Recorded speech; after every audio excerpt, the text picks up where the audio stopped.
I have a feeling we could have gone on with Q&A for another hour, but we have an excellent program that we want to get entirely to. So our next speakers are Laura Smith from Electronic Arts and Sal Becerra from AnswerLab. Did I say that right, Becerra? Thank you. And they're going to talk about measuring the UX of mobile gaming. And particularly, there's a lot of interesting concepts around this talk, which having to do with both agile development, about UX research, and games. I think a lot of people who study UX and HCI or work in this field know very well the idea right now that there's interesting things happening with games and that we ought to study them and that we should try to incorporate learnings or techniques from game development, and that's sometimes even becomes a very rote, bastardized process. One thing that interests me is hearing kind of from the other side of the fence, people developing games, what do they think about UX? What does user experience mean, and particularly how do you measure it? So I think we're going to get into some of those kinds of topics in the second talk tonight. So please, let's have a big hand for Laura and Sal.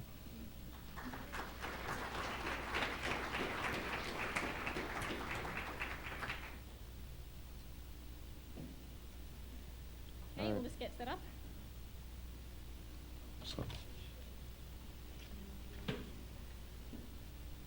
And we'll just check, can everyone hear us okay? 1, 2, there we go. Podcast needs you to be on the mic. We're okay, I think.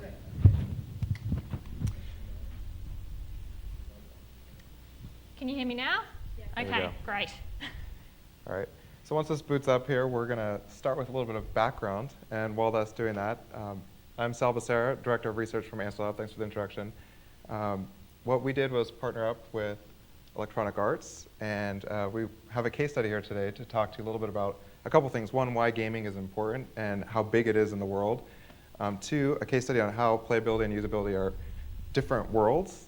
And then 3, how we partnered up together with EA and a case study on the return on investment there. So let's go ahead and get this started.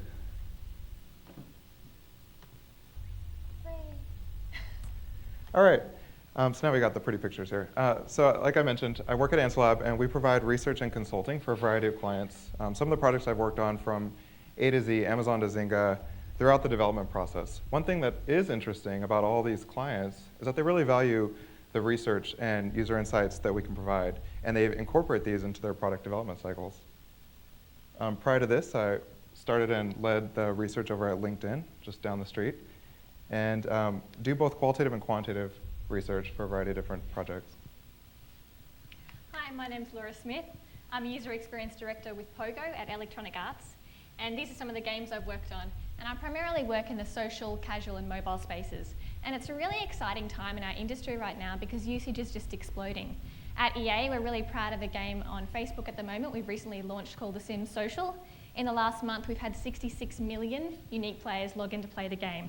So I'm from Australia. The population of Australia is 22 million people. So 3 times the entire population of my country has logged in to play The Sims. So it's pretty amazing. Something else that's really interesting right now is all the new devices are really enabling games to better adapt to our lifestyle. And we're seeing a lot of innovation happening in both game design and the research methods that we're using to make great games. But before we get more into that, we'd like to find out a little bit about you. Yeah, so if we could get a quick show of hands here. I want to get an understanding of who in the audience is primarily working on the gaming industry or is in gaming now. Okay, got a handful there. And how many of you are primarily overseeing developments in research? A few. And how about in design? All right, it's a pretty good mix there. Well, what we want to ask you to do now is actually take out your mobile phones, if you have them on you, which I'm pretty sure you do. And as you're getting those out, I want you just to go ahead and access, if you have a mobile game on them, and we want you to go ahead and whip out that application. And it's going to be a little bit of an exercise here, so wait until we're ready to roll here. I just want to make sure everybody's got it out. Okay, so we want you to go ahead and begin engaging and playing with your current favorite mobile game.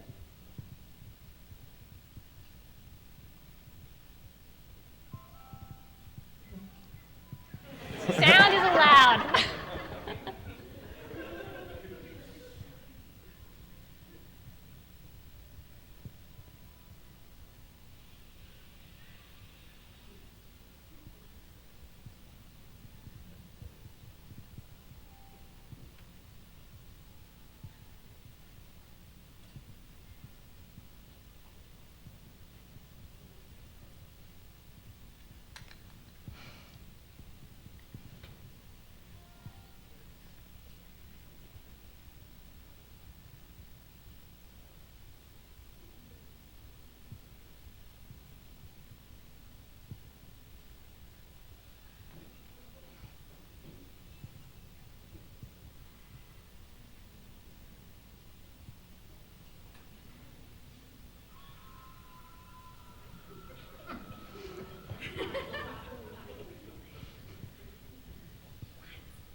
All right, I'm going to go ahead and ask you to stop for that. And that was, I know, it's going to be difficult to do that now, right? I have got to follow Angry Birds. It was actually kind of amazing to watch all of you and your faces light up. And just about everyone either had one or was engaged with someone nearby them on that.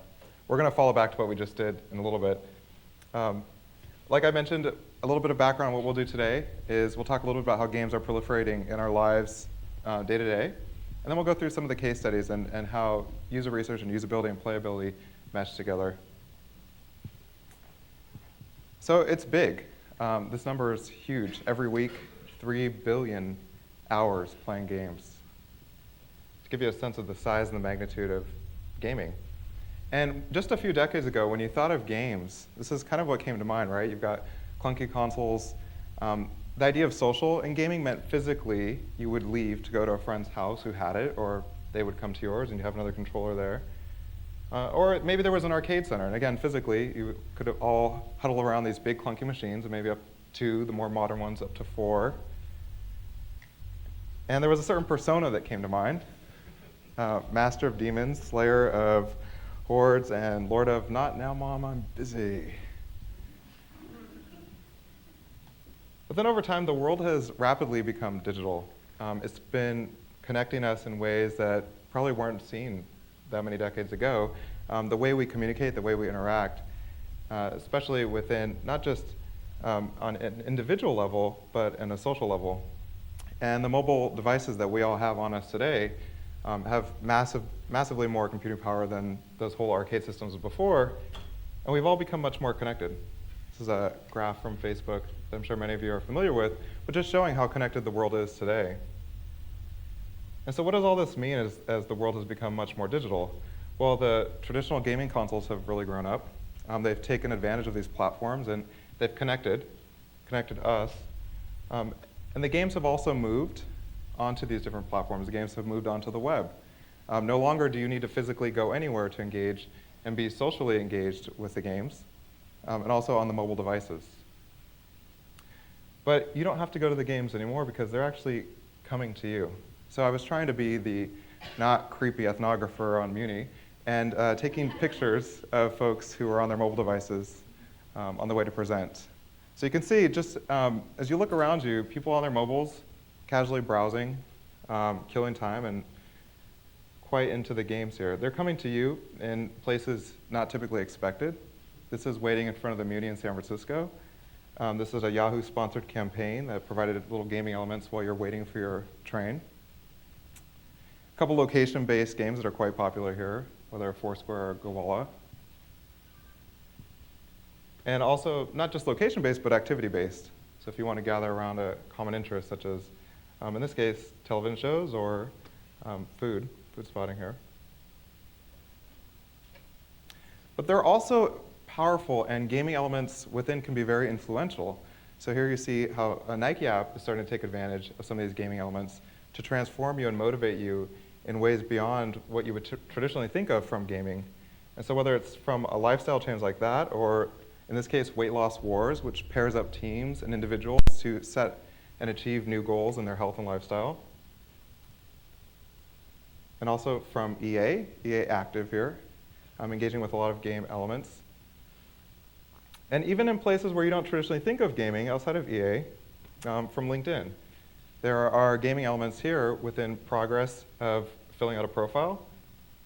You see progress of completion and gaming elements to encourage you, this is where you are, this is where you're going, here's how you can win the game. Some other examples, this is a quote from Stephanie Olson at CNET. Really like how her vision here. There's Foldit.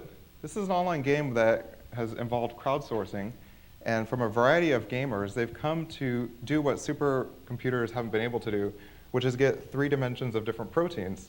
And they've been harnessing this power of the crowd to troubleshoot and solve things that the scientists haven't been able to do, particularly around really life-threatening diseases. One nice update we made to this deck just a couple weeks ago was one of the groundbreaking items in this, is that the online gamers cracked a code in this enzyme related to an AIDS puzzle that scientists have been working on. And I find this type of augmented reality game really inspiring because it's harnessing, as Sal was saying, crowdsourcing to use gamers to solve real-world problems. And in this folded example, 4 scientific papers are published now which actually co-list all the gamers from Folded as contributors to the achievement in science. So really powerful stuff here. Another area, World Without Oil, right? This was a role-playing scenario where the players engaged had to imagine a world that had run out of oil, something that will likely happen in the future. And then they shared their experiences with it, whether it was through video blogs, blogging, or even some did comic strips.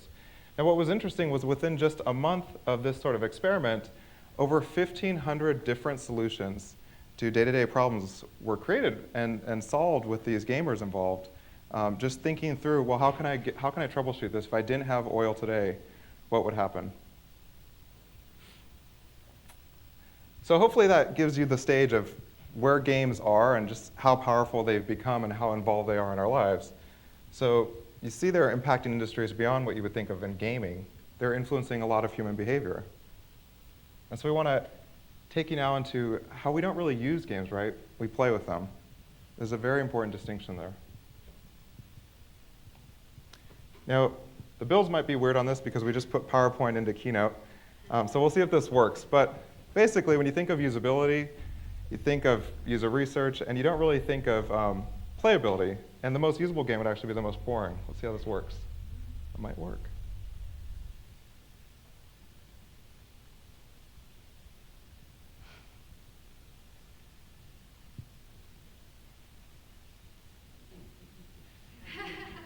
Quite usable, one click. Now, if we were looking at this with our typical usability hats on, you might look at that and say, well, the time on task could have been a little better, could have sped that up. But there's actually a lot more to this, and I'll let Laura set the stage on that. Cool. So what Sal just described there was a pretty boring game. And making fun games is really a balance between skill and challenge. And when you think about it, if you just start playing a game and it's too difficult, you'll give it away. And the same way, if you begin playing a game and you keep at it for some time and it all becomes easy, you're just as likely to give it up. And so we really need to have games that basically match the player's skill level and become more challenging over time. There are a few techniques that game designers can do this. One of these techniques is levels. So in games like Dragon Age, you level up as you progress. And as you sort of reach new levels, then the game naturally becomes harder, and this is how we keep players in flow. Another technique in casual games or evergreen games is having a game that's easy to learn but difficult to master. And so you can start playing a game like checkers with very basic gameplay and very basic rules. And you keep to the same rule set over time, but you become more strategic in how you play the game. And so you sort of keep in that area of flow and keep having fun. And talking about fun, fun is a really broad term. And there's a number of people like Ralph Costa who describe different ways of fun. Nicole Lazaro came and spoke here at BayCHI a little while ago, and I really like her breakdown of fun, which divides it into these 4 quadrants. So hard fun is the Fiero type moment when you might have when you kill a boss monster in a Call of Duty style game. Easy fun is the curiosity and creative feeling that you have in The Sims when you're exploring and creating a new room and setting things up. Serious fun is this dedication, and it's kind of a relaxed Zen-like state when you're playing word games or games like Sudoku and people have a really concentrated face. And people fun is the amused enjoyment that you have when you're playing social games like Rock Band. And great games actually cover more than one type of fun in the experience. So to give an example of this, I'm going to focus in here on Word Womp, which is a game that we make at Pogo, which I was talking about in terms of serious fun because it's a word game. And basically, to play Word Womp, you use these letters down here, and you jumble them up and make different words out of them, and they appear up the top. So some words could be art, rat, ray, for example.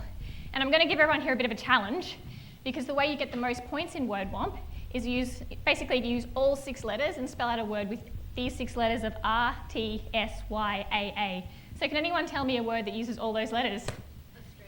Very good. So when I was putting this slide together and had that moment and you said hooray, that's almost like a Fiero moment. It's no longer serious fun when you're concentrated and looking down, you're sort of celebrating and looking up. So this is taking us back to this other kind of fun, hard fun. As designers, it's really important to know what kinds of interactions lead to what kinds of fun. And as researchers, we also need to know how to identify when people are having what type of fun, and how do we measure that and how do we monitor that. I'm going to hand over to Sal to talk a little bit more about then, how user research can help us do that. Yeah, so thinking about user research, I wanted to do a comparison on how usability contrasts with playability. And there are some really important considerations to keep in mind because, as we pointed out, the most usable game wouldn't be the most fun game.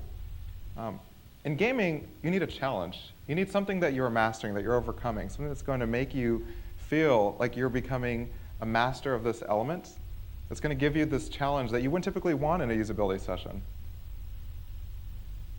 The motivations behind them are a little different as well. In one, you're trying to have fun, you're trying to enjoy yourself.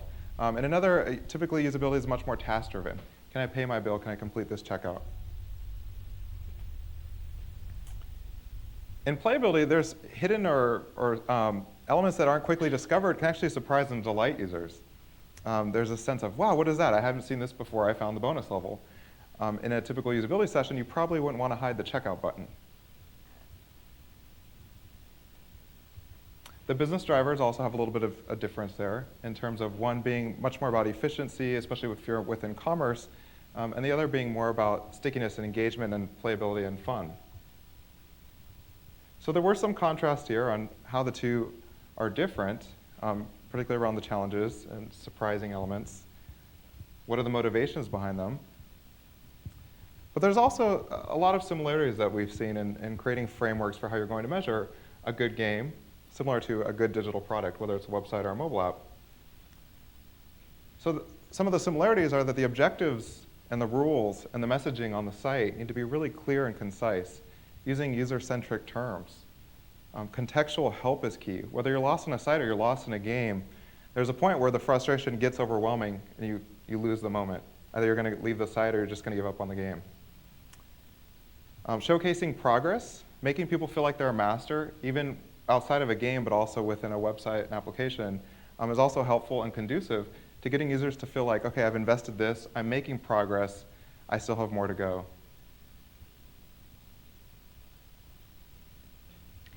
Great, so now I'd like to talk a little bit about UX in mobile games from our perspective working in the industry. And just to get started, I'd like to just summarize what are the key metrics that we're looking for from the perspective of a company that wants to make money from games. And we look at things like acquisition, retention, and ratings. Acquisition, we want games that people want to play because that really lowers the cost of how many people we can get into our game.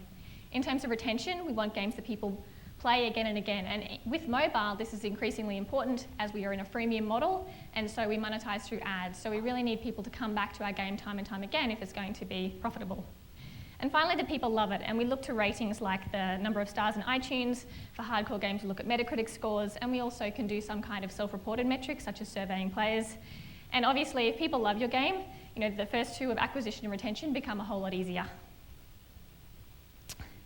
Sorry, the slides have gone a bit crazy moving across, but these are the key players that we work with in terms of making games. And in terms of this room here, there's a lot of very familiar people, and possibly a lot of people in this room fit most of these buckets, such as the UX designer, a visual designer, a prototyper, a usability researcher, we sometimes call them games user researchers.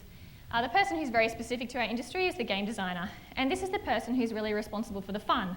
There's someone who understands how to create challenges, and they understand how to move someone through a difficulty cadence and keep players engaged in the game.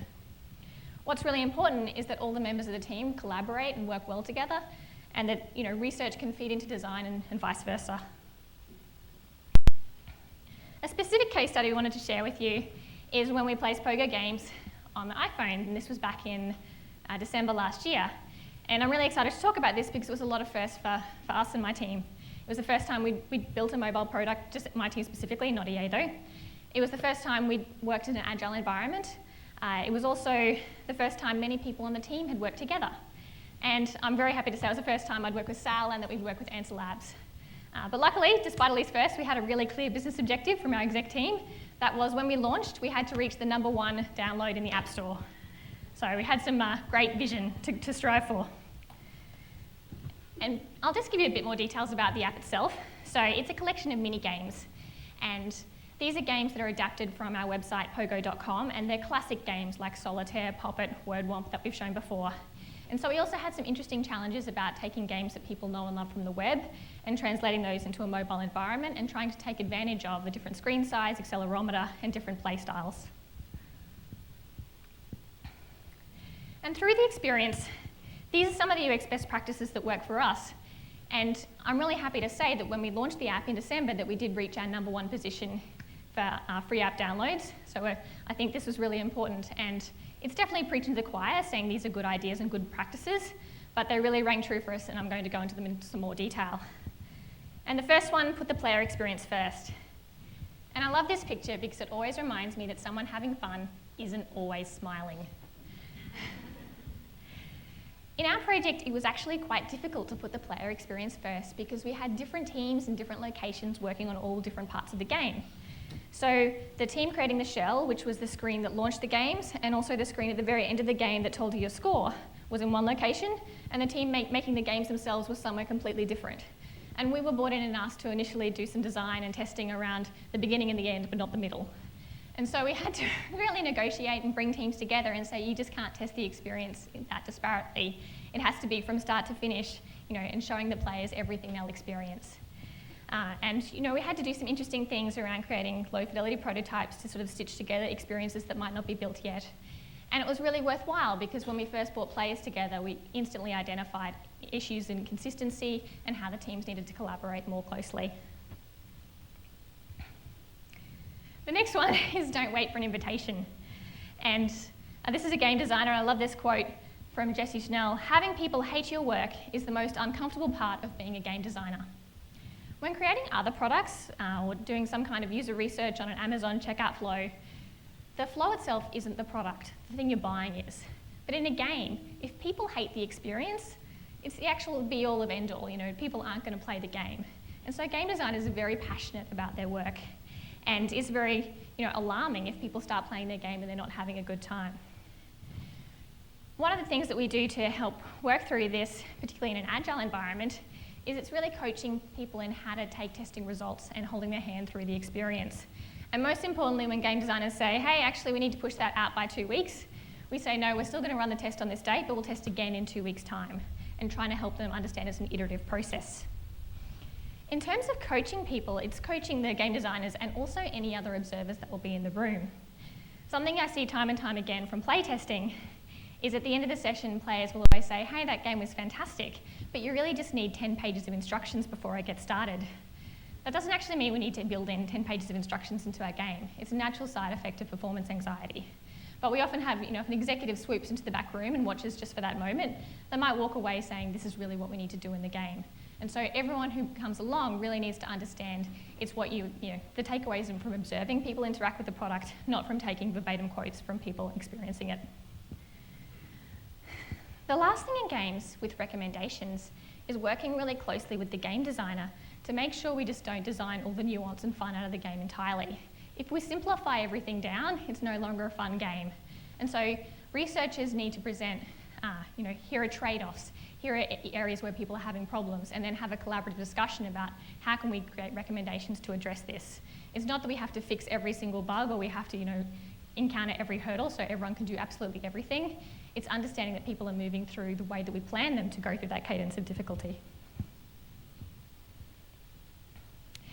In this particular game, Pogo Games on mobile, I mentioned we're in an agile environment, and we ran our UX sprints in parallel. And I think this is becoming a fairly standard best practice for teams that are working in an agile environment, and it really did work for us. Basically, it means that we have teams, or an agile environment is where people work in sprints, and every 2 weeks or so you have something demonstratable on a phone. Our design team works 2 weeks ahead of the engineering team. And this means it's kind of like we're both on train tracks together. It's just the design team gets to the station 2 weeks earlier. And we have enough time to design something, perhaps have some prototypes, do some testing before we hand it over to the engineering guys. Something else that really worked for us was being able to relate research back to business metrics. And I spoke before about acquisition, retention, and ratings. And these are the things that we actually measure. We measure how many people are downloading our game, how many people make it through the first 5 minutes past the tutorial, and what do players enjoy doing. This is a little bit tricky to sometimes measure and quantify what do players enjoy doing. But some of the things that we look at are self-reported metrics, so we ask them, And we also observe them. So when people are naturally exploring through the game, where do they go? What do they spend most of their time doing? And the last one was knowing to bring in specialists. At the start, I mentioned a lot of firsts, and a lot of firsts on a project equals a lot of risk. And we had our goal of we had to be the #1 position in the download store. And so one of the strategies that we used to mitigate that risk was to consult with Sal from AnswerLab because he'd done this before. He'd delivered a lot of mobile products using an agile development practice. So we turned to them to help set up the framework that we would use for development so we could really hit the ground running. You want to spend your time doing the things you're best at. And so it's, always ask for help when you don't know what to do. Yeah, so I can talk a little bit about how we set up the framework and what we went about achieving for EA and Laura's team here. Reminding again that this was not usability, this was focused on how we play games. So what we set out to learn, we have a variety of questions here, and the bill's not exactly working, but basically we wanted to understand what was the experience like when you first get this app on your phone that was representative of a game. And what were the pain points, what were the delights within that? We looked at non-Pogo players and Pogo players. These were some of the, so basically if you think of it as further engagement or adoption for the target players of this. And we began with an open exploration, followed by some directed task. Now, one of the data pieces that was really interesting in this is you hand someone the mobile device and you say, okay, let's assume you just put this on your phone, go ahead and play with it. And they'll open it up and they'll start engaging. Now, if it's interesting to know when they stop. And if it's as soon as they lose the first level, as soon as they die, if they hand it right back over to you, that says something, versus the players who come in and actually start hitting repeat, and you've got to actually get them out of the zone and say, okay, let's get back to the interview, excuse me. So you're getting all these sort of data metrics that you might not have to ask about, but you're watching them. A little bit more on how we engaged with this process was, this was an early stage prototype. It wasn't live in the App Store. So we had to put this on builds on iPhones that EA had on lockdown. So what we did was we used 2 different mobile devices, and we'd install it on the build right before the participant came in. And on the other build, what we do with the other mobile device is delete it from the app, or delete it from the mobile, and then reinstall it in the back room. So it also allowed for an iterative process if there were things that we could change in between participants.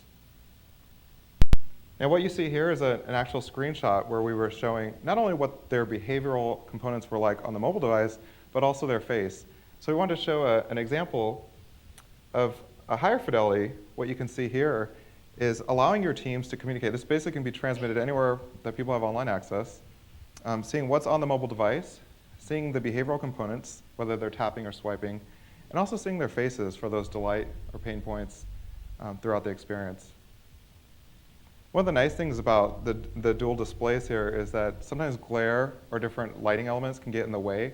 So by having this higher fidelity, you really can see the different elements that they're tapping or touching there.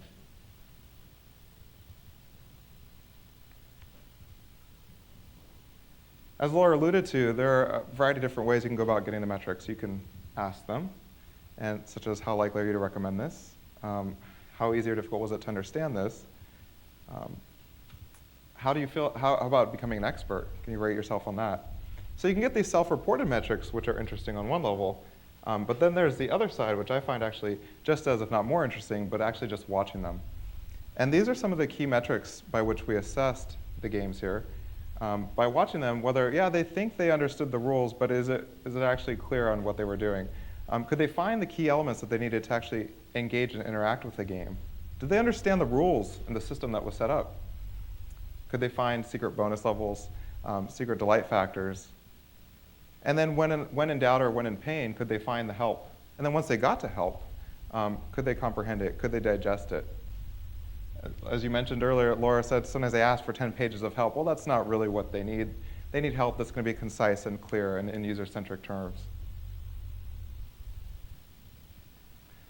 So there's an interesting dichotomy here in terms of perception and reality. And I was curious, from the exercise that everyone did earlier, how long would you estimate that you were playing on your mobile devices? Anyone take a guess? Anyone else? 4 minutes? All right. It's a good range. So yes, it was 2 minutes. What you'll see in a lot of different engagement scenarios is losing track of time and a very stark contrast in what they perceived of their actual gaming play. So time on task is one really key element, and also their natural replay or engagement there. It's also interesting when you ask them during the sessions if they were to estimate their own time, and if they felt like that was how appropriate they felt that gauge. We do this similarly when we're assessing websites, where we'll ask, did it feel like it was too long, too little? And then we presented a visualization of the data, and what we wanted to do was have a quick glance that anyone on the EA team could look at, from executives to designers, and quickly see where were the trouble areas. So what you have along the top of the columns are some of the key metrics by which we were assessing the game development. And along the rows were each of the mini games that was within the application. And so what you can quickly pick up is, okay, key metric 3, all green, we're good to go on this. However, key metric 6 and 5, we're having some problems there. Or is there a specific game that needs some help? And so then Laura can talk a little bit through on how they incorporated a visualization like this into Agile. Yeah, and this became really important also in terms of communicating value. And sometimes in forums like this, people ask me, how do we demonstrate return on investment for user research activities and for user experience design? And people are really asking, how do we justify our team's existence? And I just wanted to share some of the specific examples on this project that really worked for us. So these are specific communication tactics that when we said, hey, this is what we're doing, we're communicating this up to our stakeholders, people really understood, hey, this is adding value, this is contributing to a higher quality product that is going to help us meet our business goals. The traffic light dashboard that we have there, we then incorporate into our agile development process. And so after each sprint, we were able to repeat the same experiment. And over time, we were able to see that the traffic lights were all turning green.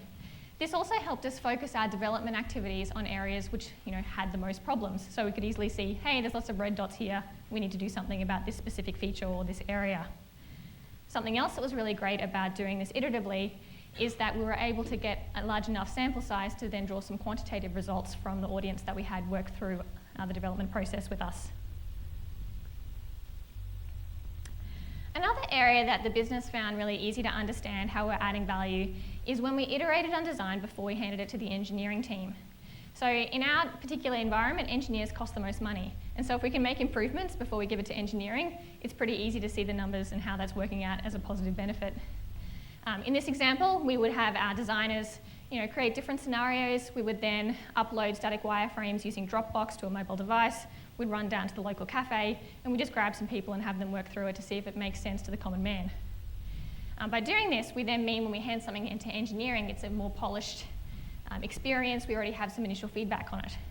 Because we were aiming for such a high quality target, we still iterated once we were in development, but because we'd sort of started from that higher bar, it meant we could only move up. So this is something that people really understood as being a valuable thing to do. Something else, and this slide's gone a bit crazy, but is the onboarding funnel for our game. So I know in usability, there's lots of, in sort of business applications, there's lots of funnels all over the place of downloading things and purchasing things. In the games world, we really only have one funnel, so it's really important to us. Unless you count play the game until you're no longer having fun as our other funnel. So the funnel here is, people who download the game, we'll have this certain pool of people who download it. Then we have a certain number of people install it on their phone and work through the tutorial. We have a sign-up process, you need to create an avatar. Then we have a certain number of people who sort of fall out during that phase, and the next number of people who get to actually playing it and get to that point of having fun. If people don't get to that point of having fun, in that sort of first experience and they fall out, it's unlikely they're going to come back. So it's really important that we can widen that funnel as much as we can. Once we launch an application, we aggressively track this with metrics, and so it's something the business easily understands. Any improvement in this flow definitely leads to increased revenue. Another area that people really resonated with in terms of understanding value was being able to create a hypothesis of how we wanted players to work through the game and then observing if players actually matched our hypothesis. I guess this is similar to task analysis in typical usability studies, but instead this is saying this is the storyline and this is the arc that we want players to move through the game. We don't actually want players to do everything in the first hour of play. So on the chart here you can see down the bottom it says clear all balloons. We don't want everyone to clear all balloons in the first hour of play, but we do want people to release the easy prizes and to use the basic power-up because they need to do those things to understand the core mechanic of the game. So we work with the game designer to say, hey, this is how we want people to move through the game, the things we want them to understand. We're then able to observe and see if they actually match. So do they meet these expectations? And if they deviate, are there things that we should be doing to change the design to alleviate that? So here you can see that not as many people as we wanted interacted with the cactus. So we can go back to the game and say, hey, what do we need to change to address this here? And this is one of the techniques that we use sort of for this other side of the curve, for the playability side, to see are people engaging in the way that we want them to. And it kind of comes back into this core tenet of we don't use games, we play them, and so it's always a balance on both sides. And I think now we're really interested to hear everyone's thoughts here and to open up to questions.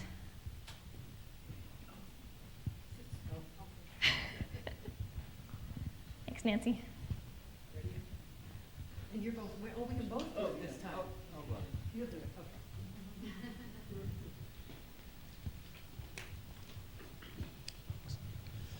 I noticed in your early slide, I was interested to see the slide that listed the 5 roles on the team, and I was interested to see that you had separated out UX designer from game designer, and I'm wondering if that's because you find that those tend to be different people usually, different skill set. Yeah, I would say they are definitely different people and different skill sets. A game designer is someone who studies game design at university and really understands very deeply around challenge and how to design for play. They're also someone who generally has a lot of math background as well and knows how to tune a game. There's a lot of interesting things around people moving through a game, and it has to become difficult and then not so difficult. It's not always a straight curve, and so they understand all these different elements of engagement. A UX designer is someone who's much more skilled in terms of interface design and making things easy and apparent and available for use. And so the UX designer would be partnering up to, for example, to create all the UI controls around the edges of a game. They'll be creating all the flows getting into and out of the game. So there's different areas of specialty and expertise. UX designers typically come from a more web-based background.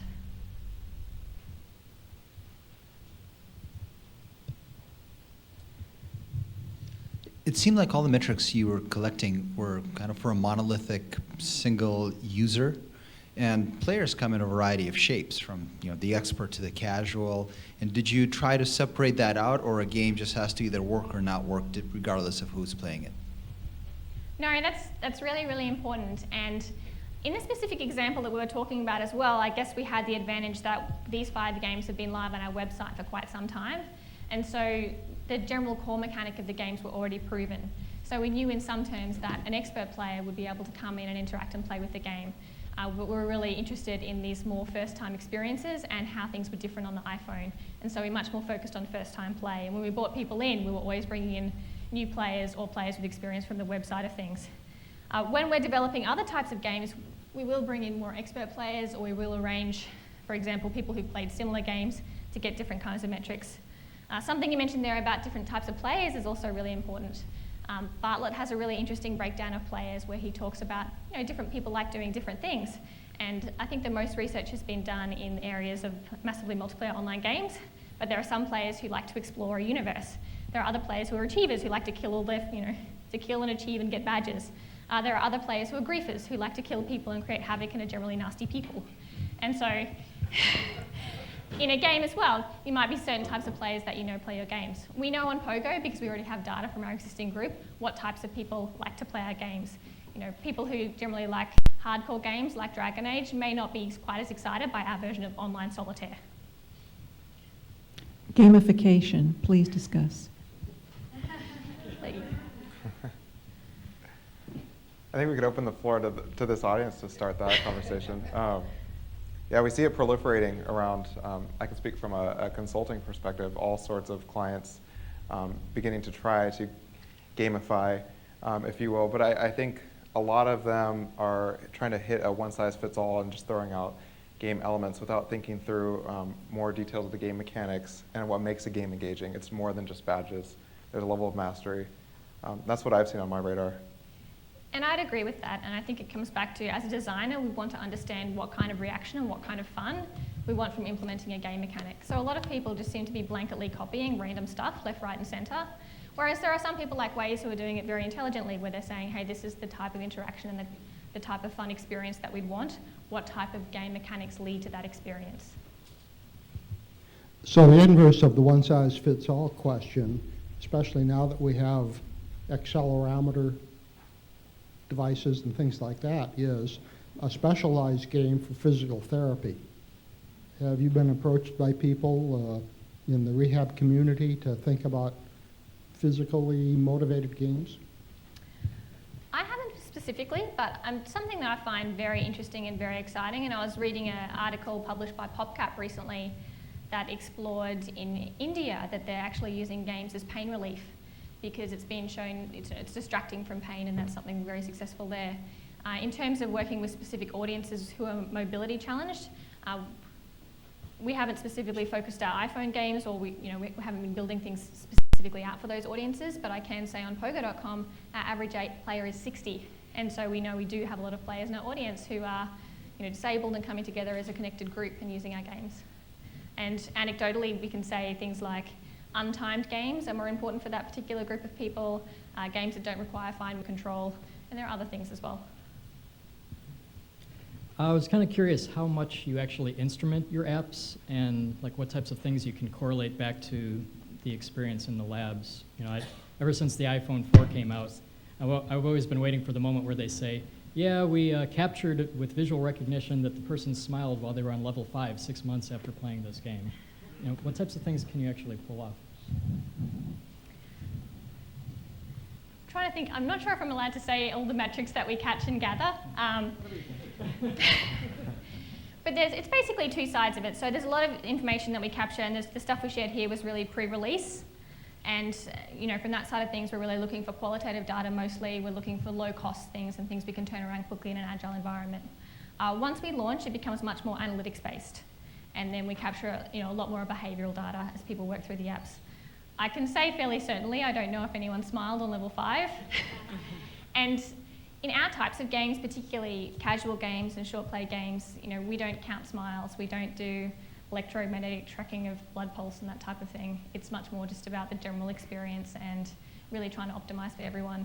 I think something else that's really important to note as well, with these types of games, when we're talking about the huge number of people that are playing mobile games and casual games and social games, it's sometimes hard to focus on just one type of user because you can no longer say, hey, our game is for 16-year-old girls.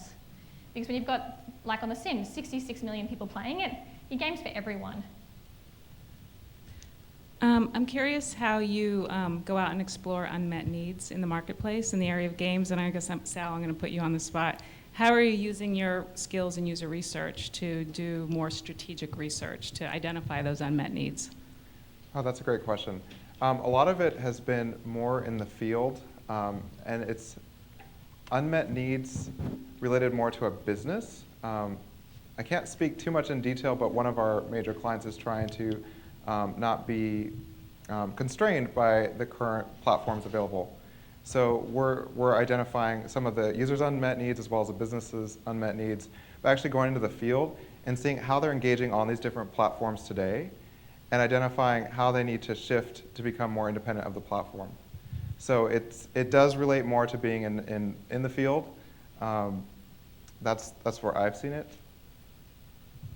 Do you have any sort of insights on how EA might be going about addressing or uncovering unmet needs? We do a fair amount of just exploratory work, and we can look to other industries or where games are successful on different platforms, and we have a fairly good feeling for what will work in. If things are working very well in a web environment, we might be able to shift that to a mobile environment. But as well, I agree with Sal, sort of going out to the field, ethnographic data is one of the best ways to get some insights. I have a question on the art versus science. So for example, you had an intended design for your cactus and you didn't meet it. Did you have a fair level of certainty that you needed to get that level of cacti interaction in order to make the game more successful, or was that a guess? Like, how do you know how much is art, how much is science? That's a great question, and that's really where it comes down to consulting with the game designer, because in some elements it's their call. And this was sort of just an example, so it wasn't actually a cactus, but when it becomes really important is when we know that something is a fundamental mechanic. So we've had examples of games where people have missed something critical, so they've missed, how do I jump over a hedge? And then they can't play the rest of the game because they don't know how to jump over a hedge. Or in the same way, they haven't sort of followed a specific storyline in a game, and so the next part doesn't make sense. So it comes down into how do we ensure that we're building up something that is an enjoyable experience, and we're not, people aren't bypassing things that are too important. And then in the same vein as well, it's that the game's not too easy. So oftentimes we might have tuned a game in a certain way, and you think, hey, everyone's going to get through 10 levels in an hour. And then the game designer swears everyone's going to get through 10 levels in an hour. You bring people in for an hour, and they don't even get through level 1. And then that's a bit of no one knows how to do these things that we thought were really basic. And so you have to come back and really work on it from that sense. But we really haven't, I think this might have been a little bit more specific than we really get down to. Al. Yeah, there might be many stories, but what's a typical way a game designer comes up with that creative aha and then it realizes this is going to be engaging? Like, how does he think that throwing birds at, a wall, like where does that typical magic aha come from, and the connection to this will be a great user experience someday? Is there a typical story for that? We lock them in a dark cave under the building until they come up with a great idea. That's part of the creative aspect of being a game designer. There's a lot of ideas are stolen and copied, and nothing's new in the world or nothing's new under the sun. So you do see a lot of things come through and come back. Something that's really interesting as well in terms of BayCHI in this profession is when people study game design, they often have subjects on how to bring people in, how to do paper prototypes of their games in terms of testing their concepts. Do people understand it? Does it resonate in terms of a fun and exploratory game? But yeah, I can't sort of talk to where the actual genius comes from. Sal? I mean, is it often like iterative? Like, did he try birds and frogs and chickens, and then he kind of realized, okay, birds is the most engaging one. Let's go with that. Or is it not that scientific? I'm not sure if Angry Birds went through the entire whole McDonald's farm to come up with that concept, but there's definitely, it's the same as any product. There's lots of different concept testing that goes on where we can, bring in audiences and test and get reactions. And otherwise, there's also a group of people that can just really recognize a great idea when it happens. So I have a question about your process, and this might be a little dry, but I'll ask you anyway. So I saw in your dashboard where you keep track of the key metrics, and then I think you hinted at the fact that if you see problems, then you kind of ask the developers to fix that. And that seems to me a little bit reductive. Like, why would it be a developer's program as opposed to like a designer problem? And at the end of the day, the developers, how much, or maybe another way of looking at it is how much sort of power the developers have in your process. Are you a developer? Definitely know all about that. Yeah. No, I misspoke, and it's the designer's problem first and foremost, and. We do that testing, and then it's our feedback and our gauge as well. And so when I was saying developers, I guess I was talking about everyone developing the game. So it's a call to the team, everyone working on the game. Hey, this is an area we need to focus on. We need to come together and work out how to address these problems.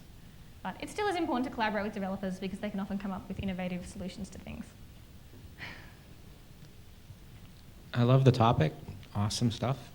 However, my question is about the usability on a phone. It looks like you guys were recording video from the phone interactions. Is that what you guys did? And how'd you do it? Yeah, so there's a lot of new technologies out now that will allow you, especially with the iPhone streaming. So the latest OS allows you to project basically off your iPhone or your iPad into a live streaming web, like any sort of digital broadcast. There's also other technologies so you're not limited to just the iPhone. Now, it doesn't have to be the old school, like Noldes cameras. We also have engaged with the Wolf Vision, which has typically been used in academia, but it's also helpful to broadcast any sort of digital interface, whether it's an Android or an iPhone, out to a market. And then what we'll typically do is use broadcast technology to send that anywhere in the world who's connected online. So developers, whether they're in halfway across the world on a different time zone, can watch the test live and engage with the team and the research that way.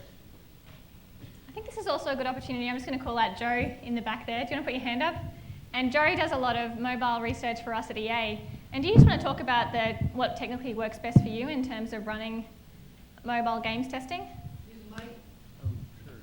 Sure. Just in terms of physical Yeah, the physical setup that you guys have down in the lab now. Yeah, so we have, it's actually kind of jerry-rigged. What we need to capture usually is, where people's thumbs are. I mean, that's kind of valuable, where people's thumbs are in terms of the interface, because a lot of times the problem that we have is that the designers have placed, or the UI designers have placed, controls that you need to see on the screen in the middle of the screen. So when you're playing the game, you can't, your thumbs are on the actual play surface. So we have a webcam that's rigged on a pole that will broadcast, that will kind of capture the player with the set in his hand.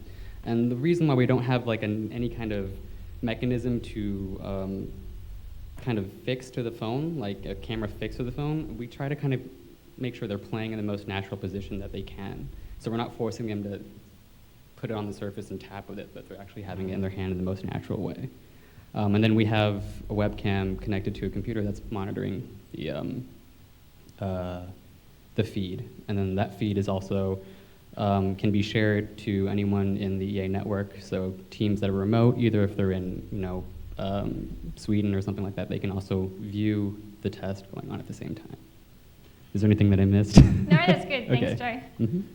And that's actually a really great point if I could just touch on. Some of the old school ways we're using a cradle or a nodus that would overlook on the mobile, and that works in a lot of situations. However, with gaming in particular, where you're moving around, it's not such a good workaround. So that sounds like a pretty good solve for that. My question would be to keep going on what are some of the differences and challenges that the mobile environment is presenting? I mean, not only where are the thumbs, but also what happens with the screen if they want the screen to expand and the other things that you've run into. I think one of the big challenges that we're facing at the moment is Android and the fact that all the screens are different sizes. That causes us a lot of issues in terms of game design. How do we really design enjoyable games that work on all these different sizes and has a great experience? Another area of difficulty as well is just really understanding where people play and how engaged they want to be in the game. So there's a lot of cases of people wanting to play subtly and quietly, and also wanting to move around a lot and having these different experiences. And I think as well just how rapidly the technology is being released. It's we're really trying to keep pace with everything that's coming out. We've now got Kindle Fire, which has gaming capabilities. I'm sure in 2 months there's going to be another device again that has gaming capabilities. So I think technology is really proposing us with one of the biggest challenges. I'd add even what we see in mobile outside of gaming specific, but just users' expectations, and that's rapidly evolving. Contextual usage and where they expect the mobile devices to be is much different than how they're actually expecting websites to be. One example that we consistently see is people expecting this phone to be much smarter, knowing geolocation. Whereas if you were to put that onto someone's desktop or laptop, it actually freaks people out. Why does it know that I'm here? Another thing is actually what we're starting to see a trend in is people expecting all the apps to be in connection and relating and communicating with each other. So this is not just isolation in apps, but my Pogo app should somehow be communicating with my email system and my Facebook app, and those should all be in sync and understanding who I am. So it's growing expectations and a rapidly developing area. I think that's it. Yes. So thank you very much, everyone.